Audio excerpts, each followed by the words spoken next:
I've had enough with my storage issues. Like, I've had enough. Hey guys, I made this video a couple of months ago when I had just purchased the NAS and I was still figuring out a couple of different things, but there is a lot of good information in the video if you're looking into getting something like this for your setup. So I hope you enjoy watching that, and at the end of the video I will add pretty much like a summary of everything that I know now and I wish I had added to the video as well. So hope you enjoy it. Let you to it. This is about 5 years, maybe a little less, of just trying to not do the right thing, which is purchase a one-time solution for everything. I've been using the Komodo Edge for about a year and a half, or maybe a little more than that now, and it's a great camera. I love it, but you and I both know that even if you shoot in LQ, you're still gonna have huge files compared to the Sony a7 IV, which is what I'm using to shoot this right now.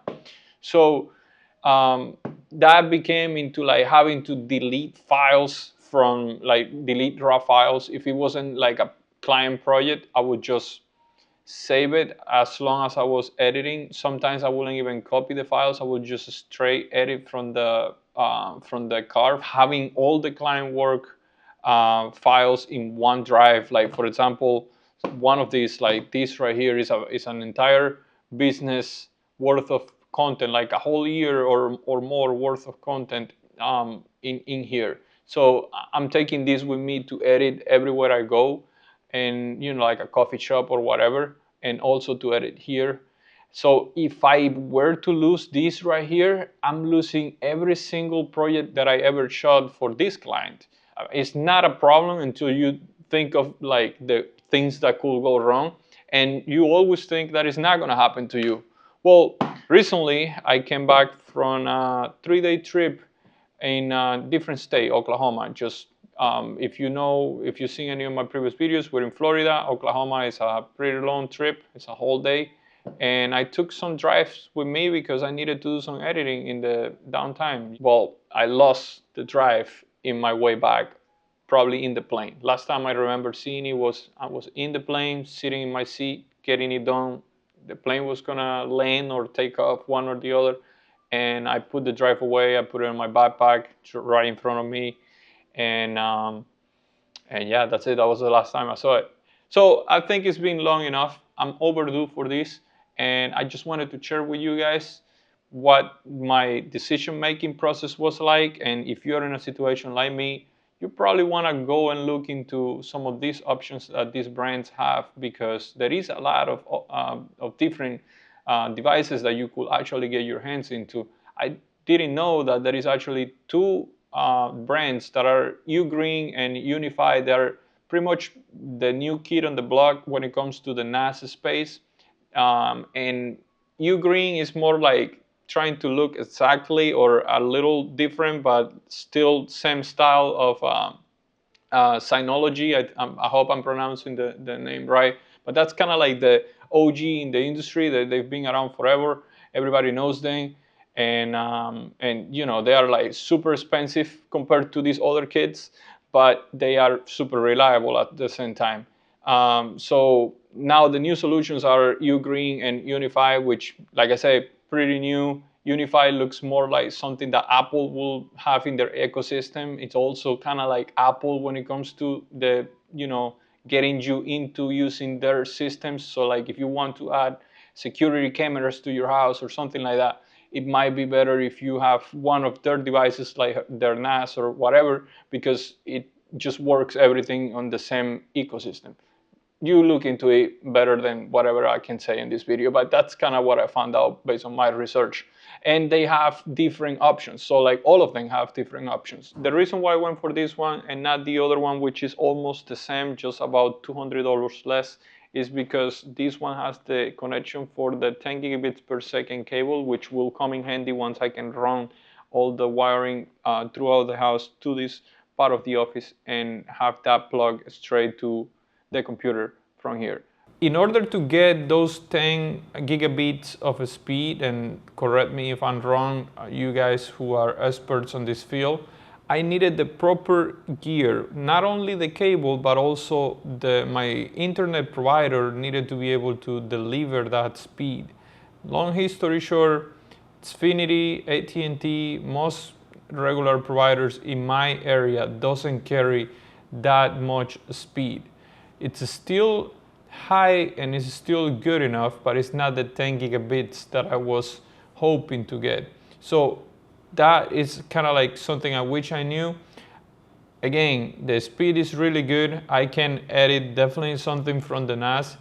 The NAS is technically connected to the computer. I just ran a cable all the way to the other side of the room. It's still in this same room, so I have a cable running from the living room where I have the router all the way through the ceiling, comes out on the wall here to the NAS, and then from the NAS I have another cable running to the computer. So the computer is technically plugged to the LAN network, but even though it's not 10 gigabits, it's just 1 gigabit of a speed, which you can do your research about that. It's plenty of speed, it's definitely good.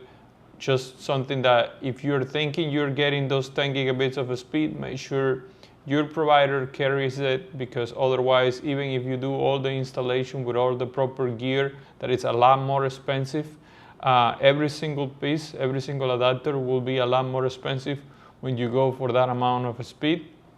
But even if you have all of those things and your carrier doesn't deliver that, you're just gonna be stuck to whatever they give you. So look into that first. I do like how it has these connections in the front for SD cards or SSDs. So like if I were to bring one of these that I'm gonna have on the go with like an ongoing project that I'm working, I can always, connect this and transfer whatever I need to transfer, or just, hook up to it. Or if somebody brings raw files, I can just plug to that. It's just convenient to have it on the desk. So that's the NAS, and then the other thing we have here is the storage itself. I mean, this is just an empty box until you put something inside of it. So these right here are 3 of the same. This one I already got out of the package because I just couldn't wait. But we'll get this one out right now. Was harder than I thought.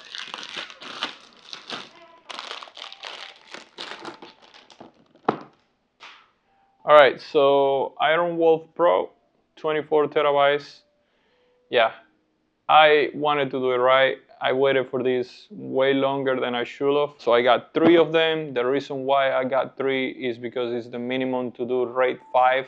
RAID 5 and 10, it's the fastest speed transfer that you can get while still having your one of your drives serving as a backup. So in case you don't know, when you do any RAID configuration, what you're doing is you're splitting the data across all of the different hard drives. So depending on the configuration you choose, either one of them is going to be a full backup, or some data is going to be stored in older ones. So that way, if you lose one of them or 2 of them with other configurations, you are okay, because there is always a hard copy of everything in another half of the amounts of hard drives you have. So if I have RAID 0, I will have access to the entire amount of storage, but there is no backup at all. So RAID 5 will require a minimum of 3 hard drives and will allow you to have 1 backup in case of any of the hard drives breaking. You are using only 2 of them at all times, so you always have a backup. This configuration with RAID 10 will be the fastest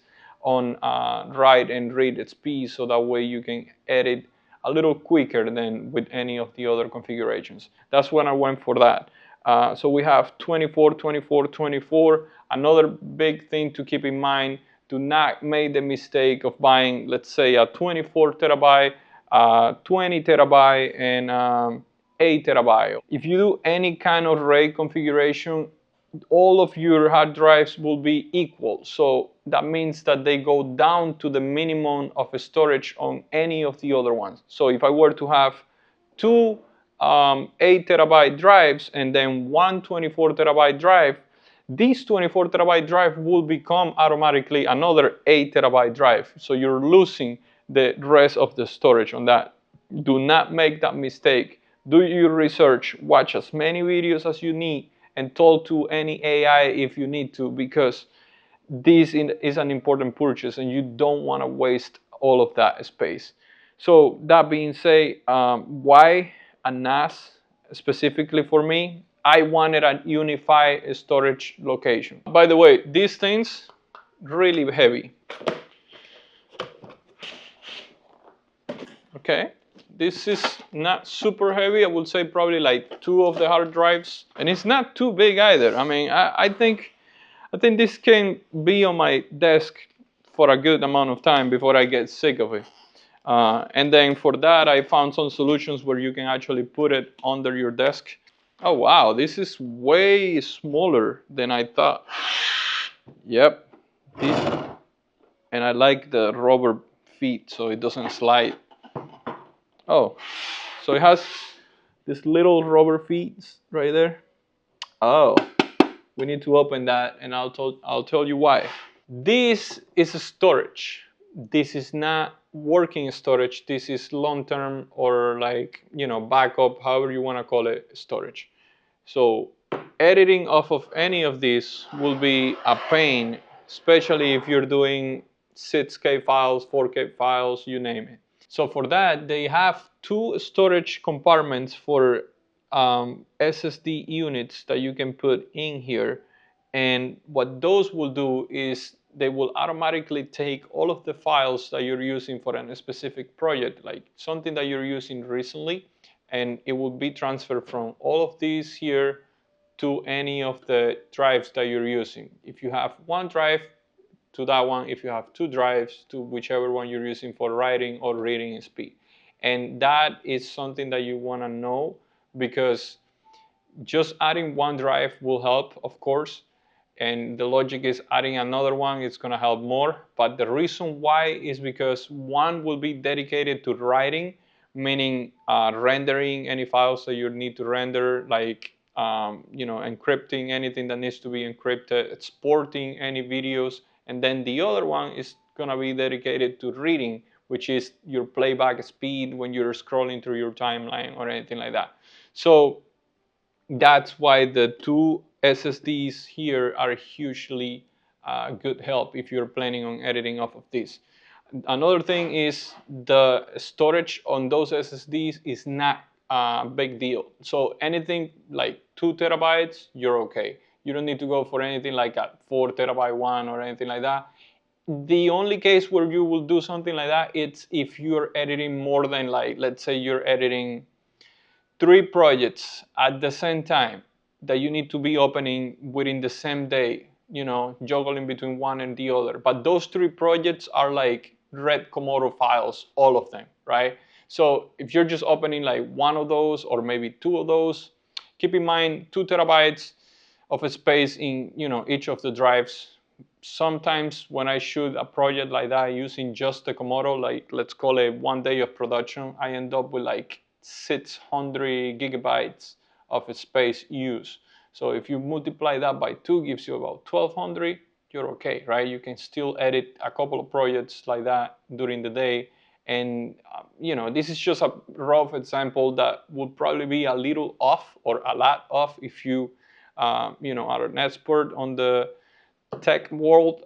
That's not me. I just know what I know and I try to apply it to the best of my knowledge. But that's pretty much my logic when it comes to that. I usually have like 1 or 2 of those projects that I need to open, and other than that, it's just social media kind of content that's really light compared to any of the other files. So for that reason, 2 terabytes SSDs in here, the whichever brand you want to go for, and you should be a-okay combining that with whatever amount of storage you want. I did 3 of these. You can do 1, you can do 2, however you need, feel like you need. So let's take a look around this thing right here. There you go. That's it, and that's where these bad boys go. SD card reader. I love to have that there. I mean, I have a SD card reader right here in my laptop. Sometimes I plug one here, and then I got the other one like on the side waiting, ready to be plugged, whatever. Now I can just plug one here and one here and, transfer everything at the same time. Or, just connect straight to the NAS and start transferring the files from there. Same thing with that USB-C. I know that anything that I need is gonna be covered when it comes to transferring files and storing it and being able to use them. So now I'm just gonna go and start setting that up. If you have a team helping you with the editing or downloading files from the computer and they are part of your ongoing team, you want to make sure that they download Tailscale and they actually install that into their computer. It's completely free and you can add, I think, like 3 or 4 users on the first tier. And what it does is pretty much a VPN, but specifically to tell any computer that they are in your home network at all times, or whatever network that the NAS lives. So what I can do with this is I can have my editors overseas be connected to the NAS as if they were in my home network, meaning they don't have to access it through the web. They can just click on the folder through their computers as if that folder was plugged as a drive into their computer. If you don't understand how important that is, I will hardly advise you to look into it, because that means that they can load files and export from their editing softwares directly to the NAS. They don't have to put into one more folder and then from there grab it to the NAS and this and that. So it just expedites everything. It makes one less step for everything. And most importantly, all the files are in the same place. So if they need to locate something, I can just send them a screenshot of the location on the NAS and they will be able to access it from there. Sometimes they keep backups on their own computers for speed, because if their network is not as good as mine, maybe they have a little more delay and when it comes to editing and stuff like that directly from the NAS. But at least they can locate everything from there, and I can give them a specific access to folders, so they can only see specific folders and all the other files are protected. One more thing is, this will not replace your Google Drive or your Dropbox when it comes to delivering files to a client per se. While this works perfectly for an in-house/remote work team, it's not good when you try to deliver files to a client, because for a client you will send a temporary link or a link that they can access whenever they want, but these links most of the time will show up as a security threat on their browser, and most browsers won't even be able to open it. And most clients are not tech savvy like that. I have tried explaining on email threads, hey, just follow along with the messages on the screen. It will say that it's not secure, but you just trust it and it will take you to the actual folder. And they don't really follow that. They don't really understand how to do that. So in order to simplify that, what I do is whenever I'm delivering something, either use Frame.io, which it would be better for deliverables anyway, because they can see it and do revisions, or just sending a Google Drive with the actual deliverables that you want, instead of having the issue with that link, or WeTransfer. I mean, WeTransfer is another really good one. But bottom line, this will be your storage solution, not your client deliverable facing part. Another great thing is that I can access the NAS from any location I am, as long as I have internet connection. And if you pair this with something like NordVPN or something like that, if you're accessing it from like an airport or like a regular coffee shop, so that way all your connection is secure. You're adding another layer of protection, so that way you're keeping your NAS isolated and no issues are gonna happen there. But yeah, I can, let's say I have a project file that I need to open, I can open the project file and edit straight from the NAS without having to download anything like that. If you're accessing, let's say, video files from the NAS to edit on your computer on a specific project that you have, it might be a little tricky depending on the file size, depending on the connection speed. You might be able to get away with just pulling it from the NAS and editing straight from there. Sometimes you might have to like download it, wait for a couple of minutes until you have it on the computer, and then use it straight from the computer. Like I say, it just depends on the situation. but you will want to have something like a SSD that you carry with you, where you have all the stuff, and leave the NAS remote access just for backup or like a last minute type of thing that you want to access something, or even if you just want to back up things to it. Let's say you're finished shooting something and you have one card that you just want to back up to the NAS.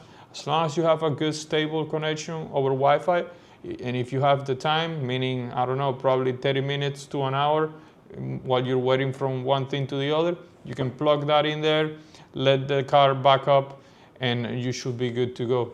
This one was kind of long, but there was a lot of good information in there, so I hope you guys see that useful. See you on the next one.